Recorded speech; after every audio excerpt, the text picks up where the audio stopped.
This is the new Afterburner SPORT by 2 Raw Aerials. Just know that I pre-ordered this drone at full price. I'm not affiliated with Iflight or 2 Raw Aerials.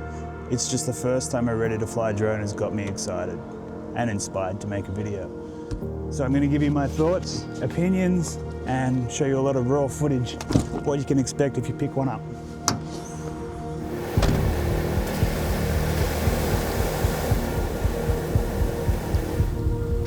Now I will touch on a few things, but I don't want to bore you with technical details. Instead, I'm going to go out and fly for the day, fly the ocean, fly the valley, and drop a heap of raw footage in here, not stabilize anything, so you get a good idea of how good this thing actually flies.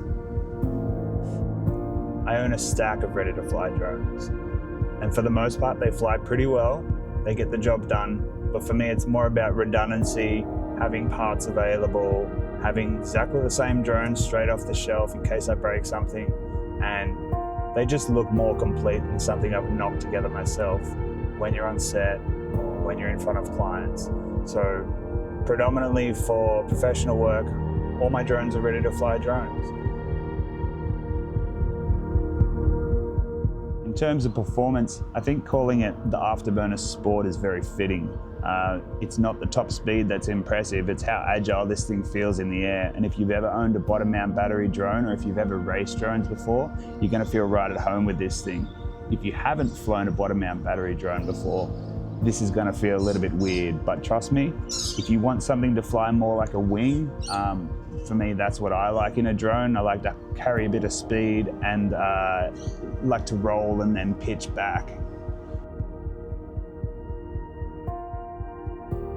And when I'm trying to explain how they feel to people, my brain always goes to cars.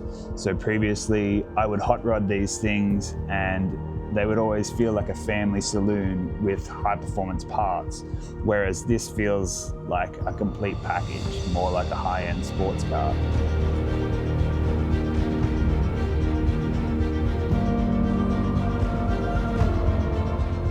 So if you're anything like me and you do like the thought of buying something that performs well straight out of the box, you're not planning to tinker with it, you're not planning to beat the shit out of it, then I think this is going to be perfect for you. I mean, while it looks unorthodox, it's actually quite versatile. I usually run an 1850 battery on there, but the other day I put a 3000 milliamp battery on there, which is pretty much twice the size of that. And I didn't feel the difference in performance. We flew it out a few kilometers. So yeah, you can use this thing for long range too. It's quite efficient. Now they ship this with a 5136 prop, which I think might have been a mistake. I think the pitch is not high enough for this sort of performance. I put a 5147 on there, and after talking to Josh, he said that that's actually what he tuned it on. So after running it for a few days on the 5147, I was super happy with the performance, but I had these 5152 laying around. Once I put the higher pitch props on there, that's when this thing really started to feel good for me. My cruising speed went from around 100, 110 to almost 130 k's an hour.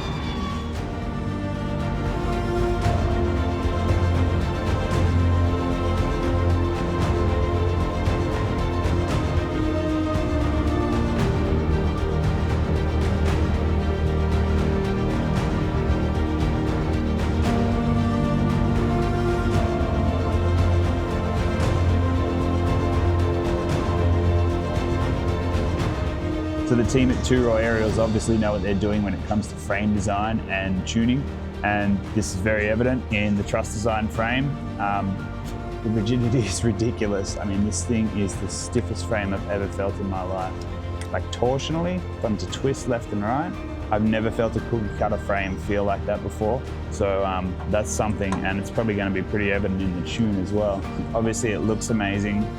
There is some little touches that I love as well, like the double battery strap to keep things secure, and everyone loves a mounted XT60. They put a USB-C extension here off the 04 Air unit. There's a good amount of camera angle available for the 04 Air unit, and it is on gummies if you did want to use that as your main camera, but I probably wouldn't due to the props being in view. And the vertical post here, the 3-prong for your action camera, is actually mounted on 2 vertical plates. So the whole thing is super solid. You're not going to get any jitters or micro vibrations. I was trying to put my finger on why I like this drone so much. And I think it's a mixture of not having to build one. How it feels when I fly it. I mean, most of my ready-to-fly drones, they're kind of a bit noodly, they're not perfect, and I really just use them to get a job done rather than go out and enjoy flying. And going out for the full day and flying this thing was just like such a good time. I mean, I probably flew about 20 batteries and the thing performed perfectly. So I don't know if we know how lucky we are to be able to pick up a drone off the shelf that flies this well. It's like inspired me to just go and fly more, and Jesus, that's probably the most valuable part of this drone.